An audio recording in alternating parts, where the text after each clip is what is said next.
आमे देखुछु अनेक डिस्प्लेस लोकंकर अनेक असुविधा रही जाइछि जो गाँ माने डिस्प्लेस होकर आइछन्ति तांको पाई जहाँ सुविधा देवा कथा मध्य जिला प्रशासन निर्वाचन परे गत असेंबली निर्वाचन परे थंडा हो जाइछि। लोअर सुक्तेल गोटे बलांगीर लाइफलाइन प्रोजेक्ट अच्छी तार इंटेंस मॉनिटरिंग तथा जो माने डिस्प्लेस्ड होइछन्ति तांकर पाई जहाँ प्रोविजन अच्छी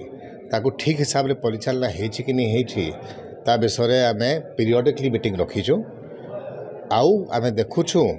अनेक डिस्प्लेस लोकंकर अनेक असुविधा रही जाइछि जो गाँ माने डिस्प्लेस होकर आइछन्ति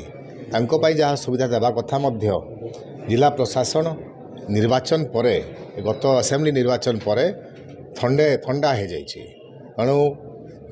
पीरियडिक मॉनिटरिंग करी आमे इनश्योर करिबा कि जो डिस्प्लेस्ड माने अछन तांको पाई जहाँ रिहेबिलिटेशन पैकेजटा देवा कथा ना कि तांकर नुआ गाँव रे आरएनआर कॉलोनी रे जहाँ फैसिलिटीज प्रोवाइड करिबा कथा सेटा मध्य दिया जिवो ठीक समय दिया जिवो।